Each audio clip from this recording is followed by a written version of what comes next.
नमस्कार विद्यार्थियों, जय हिंद, वंदे मातरम। कैसे हैं आप सभी लोग? हम उम्मीद करते हैं कि आप लोग बहुत ही अच्छे होंगे।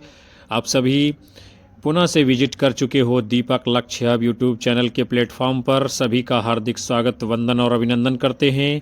आज हम आप सभी के मध्य में लेकर के उपस्थित हो चुके हैं यूपी टीजीटी, पीजीटी और जीआईसी एग्ज़ाम 2026 के लिए महत्वपूर्ण मॉडल पेपर को, जो आपकी आने वाली आगामी सभी परीक्षाओं में महत्वपूर्ण साबित होगा। और कई सारे प्रश्न इस मॉडल पेपर से आपके एग्ज़ाम में हूबहू देखने को मिलेंगे। तो आप सभी एक बार सेशन को लाइक, कमेंट कर शेयर कर दीजिए। हमारे चैनल के ऊपर पहली बार आए हो तो सब्सक्राइब कर लीजिए, बेल आइकन दबाइए, जिससे आपको भी आने वाली कक्षाओं का नोटिफिकेशन मिलता रहेगा और ऐसे ही महत्वपूर्ण प्रश्नों की श्रृंखला आप तक पहुंचती रहेगी। तो चलिए अब बगैर किसी इंतज़ार के शुरुआत करेंगे आज के पहले प्रश्न के साथ में। क्या दिया गया है? कबीर के गुरु थे सहजानंद, रामानंद, परमानंद, अखंडानंद। तो कबीर के गुरु कौन थे? आपका जवाब होगा रामानंद।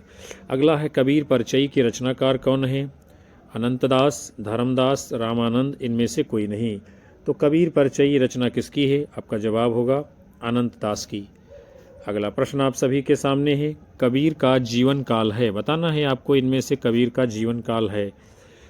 4 विकल्प आपके सामने दिए गए हैं और आपको बताना है इनमें से कबीर का जीवन काल कब से कब तक है। तो आपका जवाब होगा विकल्प सी, 1398 से 1518 ईस्वी तक कबीर का जीवन काल माना गया है। यानी 1398 में जन्म और 1518 में मृत्यु होती है। अगला प्रश्न है, भक्तमाल के अनुसार रामानंद के कितने शिष्य हैं? 10, 11, 12, 15। तो भक्तमाल के अनुसार रामानंद के शिष्यों की संख्या कितनी है? 12 मानी गई है।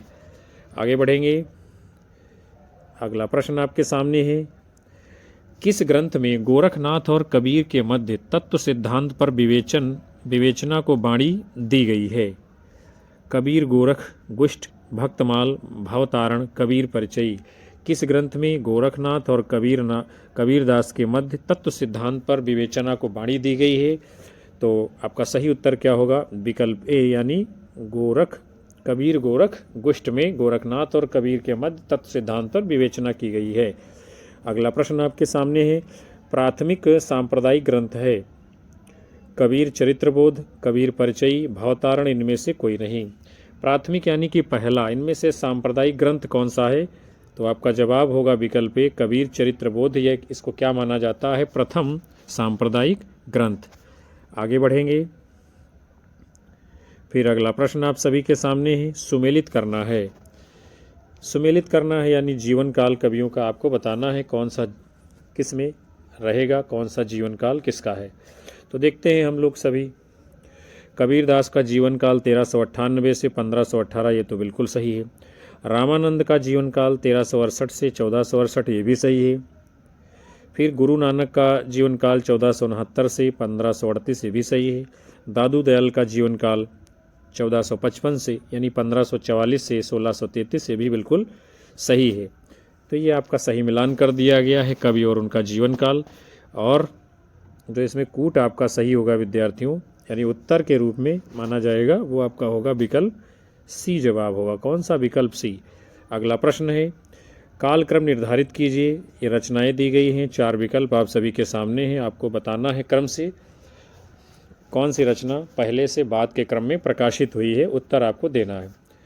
तो इस प्रश्न के लिए आपका जवाब क्या होगा? विकल्प डी, यानी नेमीश्वर बलि पहले, फिर प्रहलाद चरित्र, उसके बाद भागवत दशम स्कंद, उसके बाद में हरिचरित्र रचना लिखित हुई है, प्रकाशित हुई है। फिर अगला प्रश्न आपके सामने है, सही कालक्रम बताइए। रचनाएं आपके सामने हैं और 4 विकल्प दिए गए हैं। आपको बताना है इनमें जो है सही कालक्रम क्या होगा, बताना है आपको। तो इस प्रश्न के लिए आप सभी लोगों का जवाब आएगा विकल्प ए, तो राइट माना जाएगा। यानी पहले सीताहरण, फिर सुदामा चरित, फिर रामचरितमानस, उसके बाद में रुक्मिणी मंगल का प्रकाशन होता है। अगला प्रश्न आपके सामने है, सही कालक्रम आपको यहाँ भी बताना है। रचनाएं दी गई हैं, 4 विकल्प आपके सामने हैं, बताना है इसका सही कालक्रम के अनुसार उत्तर सही क्या माना जाएगा। तो इस प्रश्न में आपका जवाब होगा विकल्प सी, यानी पहले हंसावली, फिर चांदायन, उसके बाद में ढोला मारूरा दूहा, फिर जो है सत्यवती कथा आपका जवाब होगा।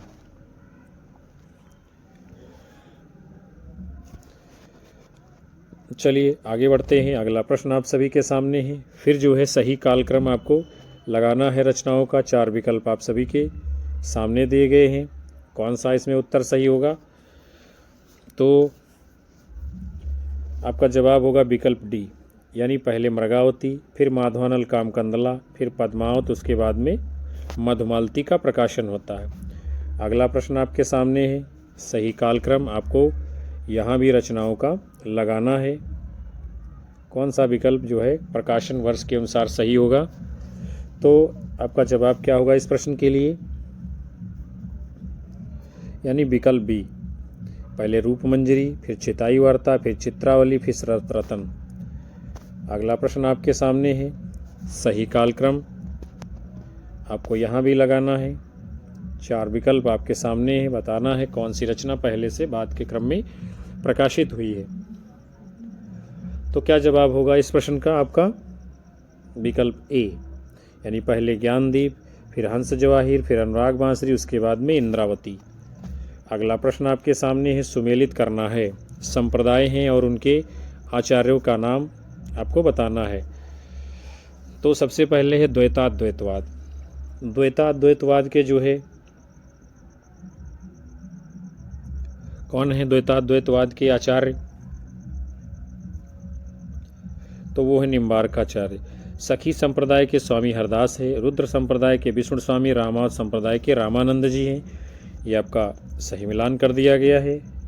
और इसमें कूट कौन सा सही होगा आपका उत्तर के रूप में? तो वो जवाब आप सभी का जो है विकल्प ए माना जाएगा। अगला प्रश्न आपके सामने है। सुमेलित करना है, बताना है जो है संप्रदाय और आचार्य का नाम। तो सबसे पहले गौड़ी संप्रदाय के हैं। गौड़ी संप्रदाय के कौन हैं आचार्य? चैतन्य महाप्रभु। फिर श्री संप्रदाय के कौन हैं? तो श्री संप्रदाय के हैं, श्री संप्रदाय के आपके हैं रामानुजाचार्य। फिर राधा वल्लभी संप्रदाय के कौन हैं? तो राधा वल्लभी संप्रदाय के कौन है? राधा वल्लभी संप्रदाय के यानी हित हरिवंश जी। फिर हरिदासी संप्रदाय के स्वामी हरदास जी हैं। और इसमें जो आपका कूट सही होगा उत्तर के रूप में विकल्प भी आपका जवाब होगा। आगे बढ़ते हैं हम लोग। फिर अगला प्रश्न आप सभी के सामने है। यहाँ भी क्या है रचनाएं हैं और उनके रचनाकारों के साथ आपको सुमेलित करना है। हंसावली किसकी है? सायद की है। चंदायन मुल्ला दाऊद की है। ढोला मारूरा दूहा कुशल लाभ की है। सत्यवती कथा ईश्वरदास की है। आपका सही मिलान कर दिया गया और विकल्प भी कूट के रूप में आगे इसमें सही माना जाएगा। फिर अगला प्रश्न आप सभी के सामने है। रचना और उनके रचनाकारों का मिलान करना है, बताना है कौन सी रचना जो है किसकी है। तो सबसे पहले है रघुवंश। रघुवंश ये रचना किसकी है? कालिदास की है, आप लोग जानते हो। फिर रघुनाथ चरित, रघुनाथ चरित ये रचना किसकी है? वामन भट्टन की है। उत्तर रामचरितम भवभूत की है और उल्लास राघव सोमेश्वर की है। यानी रघुवंश कालिदास की, रघुनाथ चरित वामन भट्टन की है, उत्तर रामचरित भवभूत की है और उल्लास राघव ये सोमेश्वर की है। और इसमें कूट कौन सा सही माना जाएगा आपका? उत्तर वो जो है जवाब होगा विकल्प डी। आगे बढ़ते हैं। फिर अगला प्रश्न आपके सामने है। रचना और रचनाकारों का सही मिलान आपको करना है और बताना है कौन सी रचना किसकी है। तो सबसे पहले प्रसन्न राघव। प्रसन्न राघव ये रचना किसकी है? तो प्रसन्न राघव रचना है आपके जयदेव जी की। फिर है अनर्घ राघव। अनर्घ राघव रचना किसकी है? मुरार की है। फिर है उदय राघव। उदय राघव रचना किसकी है? आशा कत्यामल की है। और उदात्त राघव ये अनंग हर्ष की है। तो इसमें जो कूट के रूप में आपका जवाब होगा इस प्रश्न के लिए वो कौन सा होगा? विकल्प बी माना जाएगा। कौन सा? विकल्प बी जवाब होगा आपका। आगे बढ़ेंगे। फिर अगला प्रश्न आप सभी के सामने है। सुमेलित कीजिए, संप्रदाय और उनके आचार्यों के साथ में आपको मिलान करना है। तो सबसे पहले है अद्वैत वेदांत। अद्वैत वेदांत। अद्वैत वेदांत यानी जो संप्रदाय है उसके आचार्य कौन हैं? तो आपका जवाब होगा शंकराचार्य। फिर विशिष्टाद्वैतवाद के आचार्य कौन हैं? तो विशिष्टाद्वैतवाद के आपके आचार्य हैं रामानुजाचार्य। द्वैतवाद के कौन हैं? माधवाचार्य हैं। और शुद्धाद्वैतवाद के विष्णु स्वामी हैं। ये आपका सही मिलान हो गया। और कूट कौन सा सही होगा इस प्रश्न के लिए? तो आपका जवाब माना जाएगा विकल्प ए, कूट राइट होगा। अगला प्रश्न आप सभी के सामने है, सुमेलित कीजिए। रचना और रचनाकारों का आपको मिलान करना है, कौन सी रचना किसकी है। तो सबसे पहले है प्रद्युम्न चरित। प्रद्युम्न चरित ये रचना किसकी है? तो ये सुधारू अग्रवाल की है प्रद्युम्न चरित। फिर है हरिश्चंद्र पुराण। हरिश्चंद्र पुराण ये रचना किसकी है? ये जाखू मड़ियार की हरिश्चंद्र पुराण। फिर महाभारत कथा। महाभारत कथा ये रचना किसकी है? तो ये है विष्णुदास की महाभारत कथा। फिर स्वर्गारोहिणी कथा ये ईश्वरदास की है। ये आपका सही मिलान कर दिया गया है। और इस प्रश्न का जो कूट सही होगा वो विकल्प पे आगे माना जाएगा उत्तर के रूप में। अगला प्रश्न आपके सामने है। फिर जो है सुमेलित करना है, रचनाएं हैं और उनके रचयिताओं का मिलान करना है। तो सबसे पहले स्नेह लीला। स्नेह लीला ये रचना किसकी है? तो स्नेह लीला रचना विष्णुदास की है। फिर उसके बाद में है एकादशी कथा। ये रचना किसकी है? एकादशी कथा। तो स्नेह लीला ये आपके विष्णुदास की हो गई है। और एकादशी कथा किसकी है? ये ईश्वरदास की है।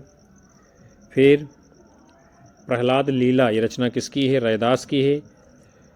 और नेमीश्वर गीत ये रचना चतुर्मन की है। ये आपका सही मिलान कर दिया गया है। और कूट के रूप में आपका इसमें आगे विकल्पी जवाब सही माना जाएगा। अगला प्रश्न आपके सामने है, सुमेलित करना है, रचना और उनके रचयिताओं का मिलान करना है। तो भरत मिलाप ये रचना किसकी है? भरत मिलाप रचना किसकी है? ईश्वरदास की है। रुक्मिणी मंगल ये रचना किसकी है? किसकी है रुक्मिणी मंगल? तो ये जो है रुक्मिणी मंगल है आपके विष्णुदास जी की। किसकी? विष्णुदास जी की रुक्मिणी मंगल। फिर है नेमीश्वर वेल। नेमीश्वर वेल रचना किसकी? ठकुरी की है। और हरचरित लालच दास की है। और इसमें जो आगे आपका कूट सही माना जाएगा वो विकल्प सी जवाब होगा। आगे बढ़ते हैं। अगला प्रश्न आपके सामने है, सुमेलित कीजिए रचनाएं और रचनाकारों के साथ आपको मिलान करना है। देखते हैं हम लोग कौन सी रचना किसकी है। तो सबसे पहले स्वर्गारोहण ग्रंथ है। स्वर्गारोहण ये ग्रंथ किसका है? विष्णुदास का है। फिर भागवत दशम स्कंद। भागवत दशम स्कंद ये रचना किसकी है? लालच दास की भागवत दशम स्कंद। फिर प्रहलाद चरित है। प्रहलाद चरित किसकी है? तो प्रहलाद चरित है ये परशुराम जी की। और सीताहरण किसकी है? कर्मण की। ये आपका मिलान कर दिया गया। और विकल्प डी इसमें कूट आगे सही माना जाएगा। आगे बढ़ते हैं। अगला प्रश्न आप सभी के सामने है, रचना और रचनाकारों का आपको मिलान करना है, बताना है कौन सी रचना किस कवि की है। तो सबसे पहले ध्रुव चरित्र है। ध्रुव चरित्र रचना किसकी है? तो ये नरोत्तम दास की है। ये तो सही है, ध्रुव चरित्र नरोत्तम दास की है। फिर अगला है, फिर से देखते हैं हम लोग जरा। ध्रुव चरित्र जो रचना है ये है आपके परमानंद दास जी की। किसकी है? परमानंद दास की। फिर सुदामा चरित किसकी है? ये नरोत्तम दास की है। फिर है रुक्मिणी मंगल। रुक्मिणी मंगल किसकी है? नंददास की है। और पार्वती मंगल ये तुलसीदास की है। और आगे विकल्प सी इसमें कूट आपका जवाब सही होगा। आगे बढ़ते हैं। फिर अगला प्रश्न आपके सामने है, यहाँ भी आपको सुमेलित करना है, बताना है कौन कवि किस पंथ का है, ये आपको बताना है, मिलान करना है। चलिए देखते हैं हम लोग। सबसे पहले गुरु नानक हैं। गुरु नानक ये आपके किस संप्रदाय के हैं? तो गुरु नानक जी आपके ये सिख संप्रदाय के हैं, ठीक है। फिर दादू दयाल ये दादू पंथ के हैं, सही है। हरदास निरंजनी ये निरंजनी संप्रदाय के, ये भी सही है। और मलूक दास मलूक पंथ के, ये भी सही है। ये आपका सही मिलान हो गया। और आगे विकल्प है इसमें कूट सही माना जाएगा। आगे बढ़ते हैं। फिर अगला प्रश्न आप सभी के सामने है, क्या है? वैष्णव भक्ति को स्थापित करने वाले आचार्य किस काल के हैं? 11वीं 15वीं शती, 11वीं 16वीं शती, 11वीं 17वीं शती, 11वीं 18वीं शती। वैष्णव भक्ति को स्थापित करने वाले आचार्यों का काल यानी समय कब से है, तो वो आपका जवाब होगा विकल्प बी, यानी कि 11वीं से 16वीं शती का जो समय है वैष्णव भक्ति को स्थापित करने वाले आचार्यों का। अगला प्रश्न आपके सामने है, बाबा फरीद के गुरु का नाम क्या है? सुंदरदास, शेख निसार, रज्जब, बीर भान उदयदास। तो बाबा फरीद के गुरु का नाम क्या था? बीर भान उदयदास, ये जो है बाबा फरीद के गुरु हैं। आगे बढ़ेंगे हम सभी लोग। फिर अगला प्रश्न आपके सामने है, काशी में हम प्रगट भये रामानंद चेताए। ये पंक्ति किसकी है? कबीर, तुलसी, सूर, रैदास। काशी में हम प्रगट भये रामानंद चेताए, ये पंक्ति जो है किसकी है विद्यार्थियों? तो आपका जवाब क्या होगा इस प्रश्न के लिए? काशी में हम प्रगट भये रामानंद चेताए, यानी विकल्प ए आपका राइट आंसर होगा। कबीरदास जी की पंक्ति है। किसकी है? कबीरदास जी की। आगे बढ़ते हैं। फिर अगला प्रश्न आप सभी के सामने है, कबीर तथा अन्य निर्गुणपंथी संतों के द्वारा अंतस साधना में रागात्मिका, भक्ति और ज्ञान का योग तो हुआ है, पर कर्म की दिशा वही रही जो नाथपंथियों के यहाँ थी। ये उक्त किसकी है? रामचंद्र शुक्ल, हजारी प्रसाद द्विवेदी, महेंद्र कुमार, राम कुमार वर्मा। तो कबीर तथा अन्य निर्गुणपंथी संतों के द्वारा अंतस साधना में रागात्मिका, भक्ति और ज्ञान का योग तो हुआ, पर कर्म की दिशा वही रही जो नाथपंथियों के यहाँ थी। ये कथन किसका है? आचार्य रामचंद्र शुक्ल जी का। आगे बढ़ते हैं। अगला प्रश्न आपके सामने है, प्रेमचंद शताब्दियों से पददलित, अपमानित, उपेक्षित कृषकों की आवाज़ थे। प्रेमचंद के विषय में ये कथन किसका है? Ramchandra Shukla, Hazari Prasad Dwivedi, doctor Ramvilas Sharma, doctor Nagendra. प्रेमचंद शताब्दियों से पददलित, अपमानित, उपेक्षित कृषकों की आवाज़ थे, ये प्रेमचंद के विषय में कथन किसका है? हजारी प्रसाद द्विवेदी जी का। आगे बढ़ते हैं हम लोग। फिर अगला प्रश्न है, कबीर को भाषा का डिक्टेटर कहने वाले आलोचक का नाम है? रामचंद्र शुक्ल, रामकुमार वर्मा, आचार्य हजारी प्रसाद द्विवेदी और आचार्य विश्वनाथ प्रसाद मिश्र। कबीर को भाषा का डिक्टेटर कहने वाले आचार्य कौन है? हजारी प्रसाद द्विवेदी जी। अगला प्रश्न है, संत काव्य का प्रधान रस है? शांत, करुण, श्रृंगार, वात्सल्य। तो संत काव्य का प्रधान रस कौन सा है? शांत है। उसके बाद में अगला प्रश्न आपके सामने है, सूफी प्रेमाख्यान काव्यों का प्रतिपाद्य है? सूफी मत का प्रचार, वैराग्य का प्रतिपादन, संसार की निस्सारता, प्रेम कथा के माध्यम से ब्रह्म जीवन का मिलन। तो सूफी जो प्रेमाख्यान काव्य हैं उनका मुख्य प्रतिपाद्य क्या है?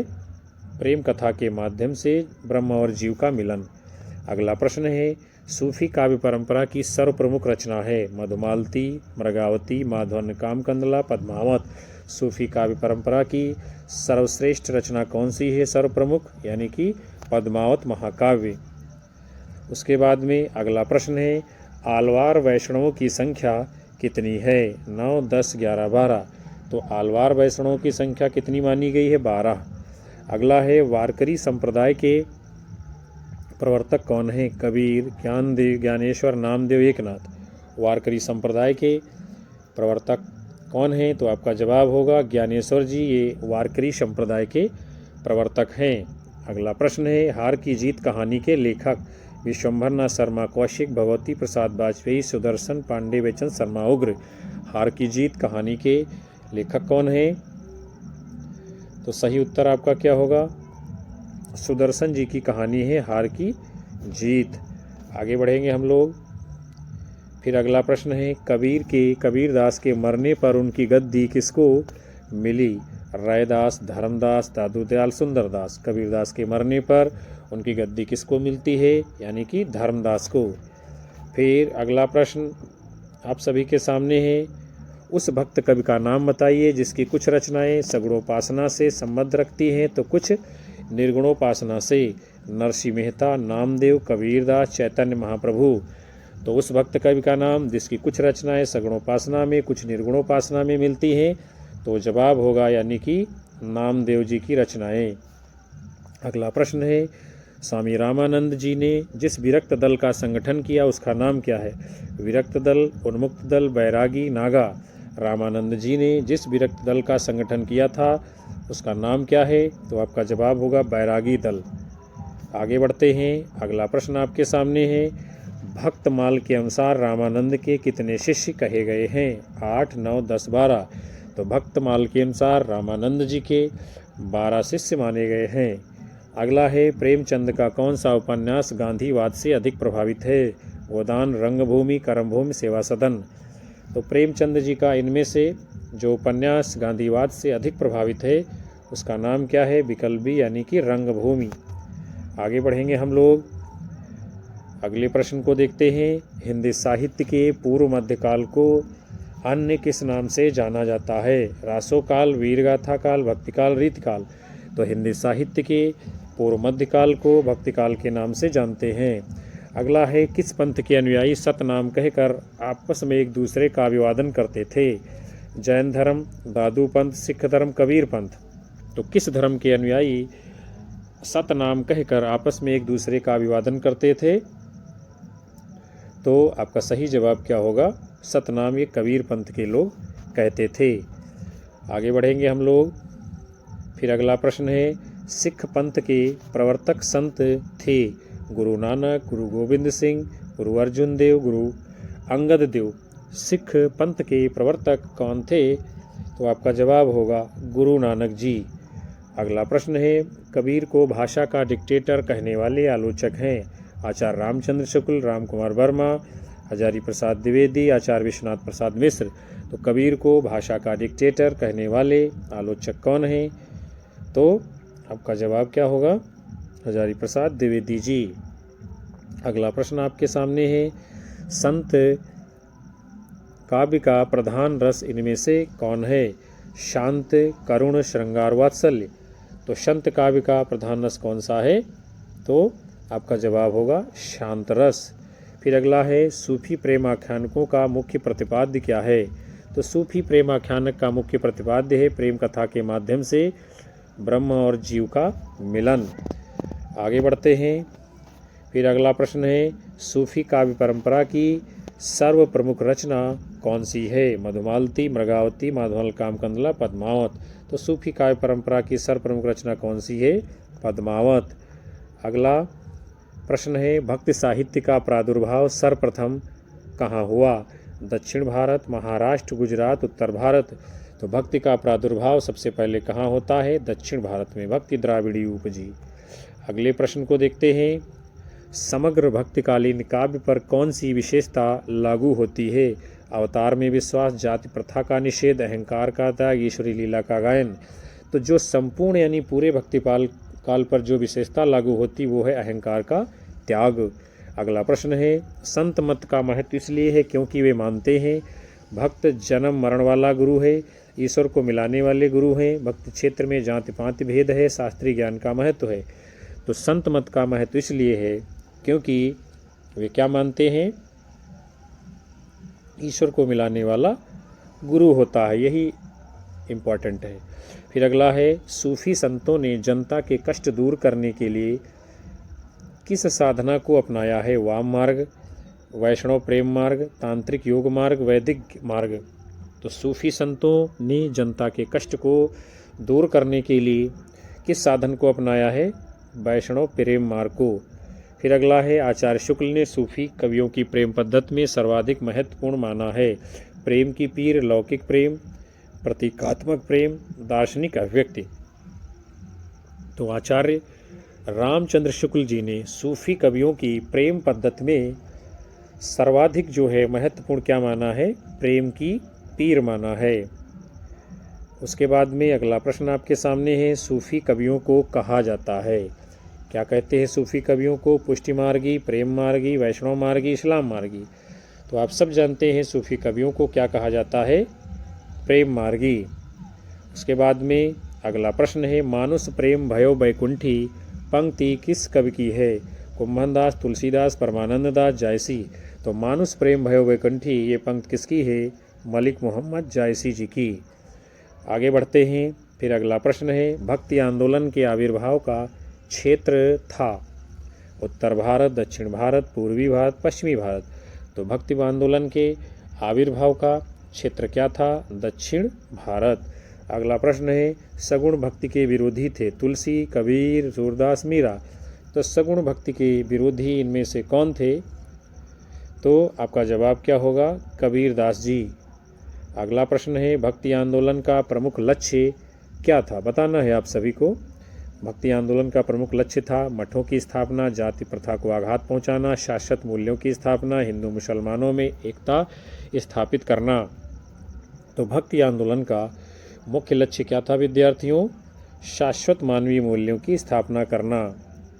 अगला प्रश्न आपके सामने है, हिंदी संत काव्य में हंस का प्रतीकार्थ है? नीर, क्षीर, विवेक, पक्षी, आत्मा, सूर्य, अवधूत। तो हिंदी संत काव्य में हंस का प्रतीकार्थ क्या है? तो आपका जवाब होगा आत्मा। हंस के समान है सूफी, यानी संत काव्य में आत्मा हंस के समान है, प्रतीक है उसकी। अगला है, कबीर द्वारा सूफियों से ग्रहित है अहिंसा, प्रपत्ति, प्रेम की पीर, हठ योग। यानी कबीर द्वारा सूफियों से ग्रहित है, इसका मतलब यहाँ पर यह पूछा जा रहा है कबीर ने सूफियों से क्या ग्रहण किया है? तो क्या सही जवाब होगा आपका? प्रेम की पीर को ग्रहण किया है सूफियों द्वारा कबीरदास ने। उसके बाद में अगला प्रश्न है, संत काव्य और सूफी काव्य में असमान तत्व कौन सा है? सामंत विरोध, प्रबंध शैली, मानवीय समता, निर्गुणोपासना। तो संत काव्य और सूफी काव्य में जो असमान तत्व है वो क्या है? बताना है आपको। तो आपका जवाब होगा प्रबंध शैली, यानी सूफी काव्य जो है ये प्रबंध शैली में लिखे गए, जबकि संत काव्य किस में लिखे गए हैं? मुक्तक शैली में। अगला प्रश्न है, प्रथम सूफी प्रेमाख्यानक काव्य के रचयिता हैं? जायसी, कुतुबन, मुल्ला दाऊद, नूर मोहम्मद। तो प्रथम सूफी काव्य के रचयिता कौन है? मुल्ला दाऊद का चांदायन है, ये प्रथम सूफी काव्य के रचयिता हैं। आगे बढ़ेंगे हम लोग। फिर उसके बाद में अगला प्रश्न आप सभी के सामने है, कृष्ण का सर्वप्रथम उल्लेख कहाँ मिलता है? ब्रह्मचरित, गीत गोविंद, पंचाध्यायी, भ्रमर गीत। कृष्ण का सर्वप्रथम उल्लेख इनमें से कहाँ मिलता है? तो कृष्ण का सर्वप्रथम उल्लेख जो है ब्रह्मचरित में मिलता है। अगला प्रश्न है, गीत गोविंद की रचना किसने की है? जयदेव, विद्यापति, सूरदास, तुलसीदास। तो गीत गोविंद ये रचना किसकी है? जयदेव जी की। आगे बढ़ते हैं। फिर अगला प्रश्न है, मैथिल कोकिल के नाम से कौन इनमें से प्रसिद्ध है? जयदेव, विद्यापति, सूरदास, नंददास। तो मैथिल कोकिल के नाम से कौन प्रसिद्ध है? विद्यापति जी। अगला प्रश्न है, निम्न में से कौन सा एक सुमेलित नहीं है? कौन सुमेलित नहीं है? देखते हैं हम लोग कौन सा सुमेलित नहीं है। तो वल्लभ संप्रदाय वल्लभाचार्य सही है, निम्बार्क संप्रदाय निम्बार्काचार्य सही है, हरिदासी संप्रदाय स्वामी हरदास सही है। जो सही नहीं है वो है विकल्प सी, राधा वल्लभ संप्रदाय चैतन्य महाप्रभु का संबंध नहीं है। अगला प्रश्न आपके सामने है, वल्लभ संप्रदाय का दार्शनिक मत इनमें से कौन सा है? शुद्धाद्वैत, द्वैताद्वैत, अचिंत्य भेदाभेद, विशिष्टाद्वैत। वल्लभ संप्रदाय का दार्शनिक मत कौन सा है? तो सही आपका जवाब कौन सा होगा? यानी कि शुद्धाद्वैत वाद। अगला प्रश्न है, पुष्टि मार्ग पर बल कौन देते हैं? वल्लभाचार्य, निम्बार्काचार्य, स्वामी हरदास, चैतन्य महाप्रभु। पुष्टि मार्ग पर बल देने वाले कौन हैं? यानी कि वल्लभाचार्य जी। फिर अगला प्रश्न आपके सामने है, अणुभाष्य किसका ग्रंथ है? बताना है आपको अणुभाष्य किसका ग्रंथ है? निम्बार्काचार्य, वल्लभाचार्य, सूरदास, चैतन्य महाप्रभु। तो निम्बार्काचार्य यानी अणुभाष्य जो है ये किसका ग्रंथ है? तो आपका जवाब होगा वल्लभाचार्य जी का। अगला प्रश्न है, अष्टछाप की स्थापना कब हुई? 1565, 1570, 1545, 1505। तो अष्टछाप की स्थापना कब होती है? 1565 ईस्वी में। अगला प्रश्न आपके सामने है, भक्तमाल की रचना किसने की है? नाभादास, हरिराय, यदुनाथ, गोकुलदास। भक्तमाल की रचना किसने की है? तो आपका उत्तर होगा नाभादास जी ने। अगला है, 252 वैष्णवों की वार्ता के लेखक हैं गोकुलदास, नंददास, यदुनाथ, हरिराय। तो 252 वैष्णवों की वार्ता के लेखक कौन हैं? आपका जवाब होगा गोकुलदास जी। आगे बढ़ते हैं हम लोग। अगला प्रश्न है, सुदर्शन चक्र का अवतार किसे माना जाता है? देखते हैं हम लोग, चैतन्य महाप्रभु, हित हरिवंश, निम्बार्काचार्य, नंददास। सुदर्शन चक्र का अवतार किसको माना जाता है, यानी कि निम्बार्काचार्य को। अगला प्रश्न है, निम्बार्क संप्रदाय की सबसे बड़ी गद्दी कहाँ है, सलेमाबाद, साहिबाबाद, अजमेर, जयपुर। निम्बार्क संप्रदाय की सबसे बड़ी गद्दी कहाँ पर है स्थित, तो वो है सलेमाबाद में। आगे बढ़ते हैं। फिर अगला प्रश्न है, प्रेम को ही भक्ति का मूल स्रोत किसने माना है, स्वामी हरिराय, नंददास, चीत स्वामी, हित हरिवंश। प्रेम को ही भक्ति का मूल कौन मानते हैं, बताना है आपको। तो सही जवाब आपका क्या होगा, प्रेम को ही भक्ति का मूल मानने वाले कौन हैं, तो आपका जवाब होगा हित हरिवंश जी।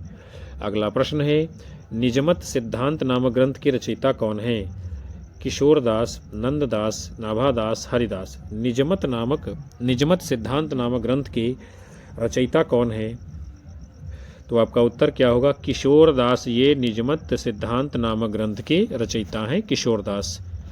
आगे बढ़ेंगे हम लोग। अगला प्रश्न है, तानसेन के गुरु थे, बताना है चैतन्य महाप्रभु, वल्लभाचार्य, नाभादास, हरिदास। तानसेन के गुरु कौन थे, तो सही उत्तर क्या होगा, स्वामी हरिदास जी तानसेन के गुरु थे। अगला है, केलिदास किसकी रचना है, हरिदास, हित हरिवंश, नाभादास, चैतन्य महाप्रभु। केलिदास ये रचना किसकी है, तो हरिदास की है ये केलिदास। केलिदास रचना किसकी है, स्वामी हरिदास की। अगला प्रश्न है, गौड़ीय संप्रदाय के प्रवर्तक हैं, बताना है सभी को, हरिदास, चैतन्य महाप्रभु, हित हरिवंश, वल्लभाचार्य। गौड़ीय संप्रदाय के प्रवर्तक कौन हैं, तो आपका जवाब होगा चैतन्य महाप्रभु। अगला प्रश्न है, चैतन्य संप्रदाय से संबंधित ग्रंथ गोविंद भाष्य की रचना है, चंद्रगोपाल, राम राय, सूरदास, बलदेव भूषण। गोविंद भाष्य ये रचना किसकी है विद्यार्थियों, तो आपका जवाब क्या होगा, बलदेव भूषण की रचना है गोविंद भाष्य, जो कि चैतन्य संप्रदाय से संबंधित है। गोविंद भाष्य बलदेव विद्याभूषण की रचना है। अगला प्रश्न आपके सामने है, अनेकार्थ मंजरी की रचना किसने की है, नंददास, राम राय, हित हरिवंश, सूरदास। अनेकार्थ मंजरी की रचना करने वाले कौन हैं, तो आपका जवाब होगा नंददास की रचना है अनेकार्थ मंजरी। अगला प्रश्न है, सूरदास का जन्म कब हुआ, 1378, 1578, 1478, 1678। सूरदास का जन्म कब होता है, 1478 ईस्वी में। आगे बढ़ते हैं। अगला प्रश्न है, प्रपन्न कल्पवल्ली ग्रंथ के रचयिता हैं, निम्बार्काचार्य, स्वामी हरिदास, वल्लभाचार्य, हित हरिवंश। प्रपन्न कल्पवल्ली ग्रंथ के रचयिता कौन है, तो क्या होगा सही जवाब आपका, यानी कि स्वामी हरिदास जी की रचना है प्रपन्न कल्पवल्ली। अगला प्रश्न है, युगल शतक के रचनाकार हैं श्री भट्ट, छेत स्वामी, हरिदास, श्री कृष्णदास। युगल शतक के रचनाकार कौन है इनमें से, तो आपका सही जवाब क्या होगा, श्री भट्ट जी की रचना है युगल शतक। फिर अगला प्रश्न, पुष्टिमार्ग के प्रवर्तक हैं, बताना है आप सभी को पुष्टिमार्ग के प्रवर्तक कौन है, निम्बार्क, बल्लभ, हरिदास, विष्णु स्वामी। तो पुष्टिमार्ग के प्रवर्तक कौन है, आपका जवाब होगा वल्लभाचार्य जी पुष्टिमार्ग के प्रवर्तक हैं। अगला प्रश्न है, सूरदास ने किस रस का प्रमुखता से प्रयोग किया है, वात्सल्य, शांत, करुण, रौद्र। सूरदास जी ने प्रमुखता से किस रस का प्रयोग किया है, तो आपका उत्तर क्या होगा, विकल्प ए, वात्सल्य रस का कोना कोना झांकाए हैं सूरदास। अगला प्रश्न आपके सामने है, श्रृंगार रस मंडन किसकी रचना है, बताना है आप सभी को, वल्लभाचार्य, विठलनाथ, नंददास, ध्रुवदास। श्रृंगार रस मंडन ये किसकी रचना है, तो श्रृंगार रस मंडन ये रचना किसकी है विद्यार्थियों, विठल दास जी की श्रृंगार रस मंडन। अगला प्रश्न है, साहित्य लहरी की रचना किसने की है, सूरदास, कबीरदास, तुलसीदास, गुरु नानक। साहित्य लहरी की रचना किसने की है, तो ये सूरदास की रचना है साहित्य लहरी। अगला प्रश्न आप सभी के सामने है, अष्टछाप के कवियों में निम्न में कौन सा सही नहीं है, सूरदास, नंददास, चीतस्वामी, कुम्भनदास। अष्टछाप के कवियों में निम्न में से कौन सा नहीं है, तो इनमें से जो है अष्टछाप के कवियों में कौन सा नहीं है, तो इसमें तो लगभग जो है सभी लग रहे हैं।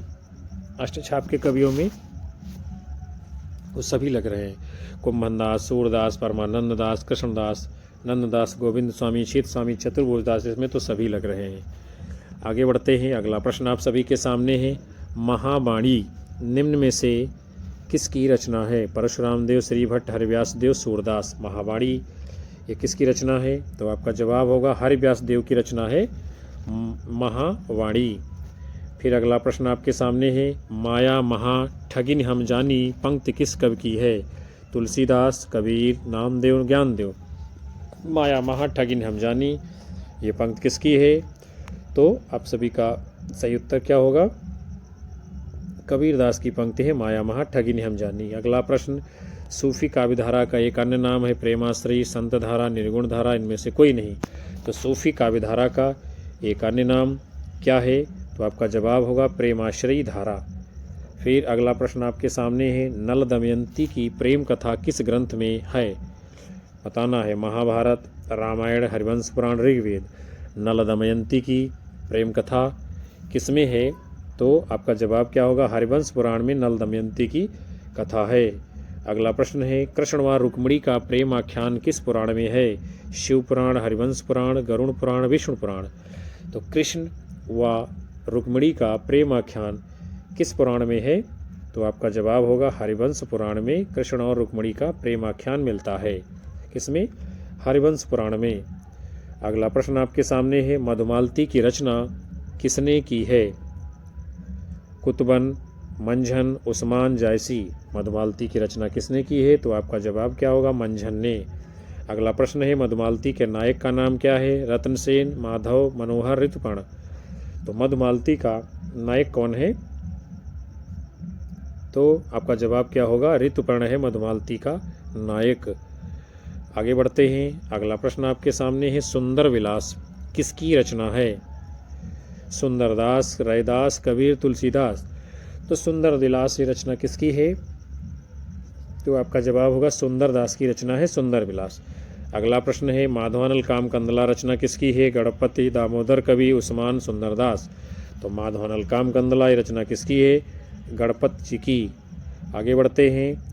फिर है रूप मंजरी के रचयिता हैं। बताना है रूप मंजरी ये रचना किसकी है? सूरदास, नंददास, कृष्णदास, चित स्वामी। तो रूप मंजरी ये रचना किसकी है? नंददास जी की। अगला प्रश्न। मलिक मोहम्मद जायसी के गुरु थे शेख मोहिद्दीन, नूर मोहम्मद, मोहिउद्दीन चिश्ती, इनमें से कोई नहीं। मलिक मोहम्मद जायसी के गुरु का नाम क्या है? तो सही उत्तर क्या होगा आपका? शेख मोहिद्दी ये मलिक मोहम्मद जायसी के गुरु हैं। फिर अगला प्रश्न आपके सामने है। जायसी ने अपने किस गुरु का उल्लेख पद्मावत में किया है? सैयद अशरफ, नूर मोहम्मद, शेख फरीद, इनमें से कोई नहीं। तो मलिक मोहम्मद जायसी ने अपने किस गुरु का उल्लेख पद्मावत महाकाव्य में किया है? तो सही उत्तर क्या होगा? सैयद अशरफ का उल्लेख पद्मावत में किया है जायसी ने। अगला है। निम्न में से कौन सी रचना शेरशाह सूरी के समय रची गई? पद्मावत, मृगावती, चंदायन, मधुमालती। तो इनमें से कौन सी रचना शेरशाह सूरी के समय में लिखी गई है? विकल्प ए यानी कि पद्मावत महाकाव्य। आगे बढ़ते हैं हम लोग। अगला प्रश्न है। श्रृंगार रस के घोर विरोधी कवि इनमें से कौन से थे? दादू दयाल, सुंदरदास, कबीर, तुलसीदास। तो श्रृंगार रस के घोर विरोधी कवि कौन थे? आपका जवाब होगा सुंदरदास जी। अगला प्रश्न है। अंगवधू के संकलनकर्ता कौन थे? रज्जब, दादू दयाल, कबीर, सुंदरदास। अंगवधू के संकलनकर्ता इनमें से कौन थे? तो सही उत्तर आप लोगों का क्या होगा? रज्जब जी ये अंगवधू के संकलनकर्ता थे। अगला प्रश्न है। भूलि चकोर दीठ मुख लावा, मेघ घटा मह चंद दिखावा। ये पंक्ति किस ग्रंथ से ली गई है? आपको बताना है। पद्मावत, ज्ञानदीप, हंस जवाहिर, मधुमालती। भोली चकोर दीठ मुख लावा, मेघ घटा मह चंद दिखावा। ये पंक्ति जो है कहाँ से ली गई है? पद्मावत महाकाव्य से। भूलि चकोर दीठ मुख लावा, मेघ घटा मह चंद दिखावा। और फिर अगला प्रश्न आप सभी के सामने है। इसमें क्या है? क्रम से लगाना है। तो इसमें जो सही क्रम होगा विद्यार्थियों आपका वो विकल्प बी होगा। कौन सा? विकल्प बी सही होगा। यानी पहले स्वामी हरदास, फिर सूरदास, फिर मीराबाई और फिर रसखान। ये आपका उत्तर इसमें सही होगा। तो प्यारे विद्यार्थियों, और साथियों, आज के इस खूबसूरत सेशन को हम यहीं पर समाप्त करते हैं, जिसके अंतर्गत आप सभी लोगों ने UP TGT, PGT, GIC exam 2026 के लिए महत्वपूर्ण वैकल्पिक प्रश्नों के मॉडल पेपर को देखा जाना समझा, जिसमें आपकी आगामी आने वाली परीक्षा में कई सारे प्रश्न यहां से देखने को मिलेंगे। हम उम्मीद करते हैं कि ये सेशन आप सभी लोगों को पसंद आया होगा। कक्षा को लाइक करिए, हाइप कीजिए, अपने साथी मित्रों में शेयर करिए और अपने अधिकतम साथी मित्रों दोस्तों को हमारे चैनल से अवश्य जोड़ते रहिएगा। आप सभी का प्यार मिलता रहेगा और हम आप सभी को लगातार कक्षाएं अनावरत रूप से देते रहेंगे। अपनी राय हमें कमेंट बॉक्स में दर्ज करें आप लोग, और उन सभी साथियों का तहे दिल से हार्दिक आभार जो अंत तक सेशन को वॉच करते हैं। हम मिलेंगे आप सभी को पुनः से अगले मॉडल पेपर में एक नई ऊर्जा के साथ। तब तक के लिए आप सभी को नमस्कार, जय हिंद, वंदे मातरम, बाय बाय, शुभ रात्रि आप सभी लोगों को विद्यार्थियों।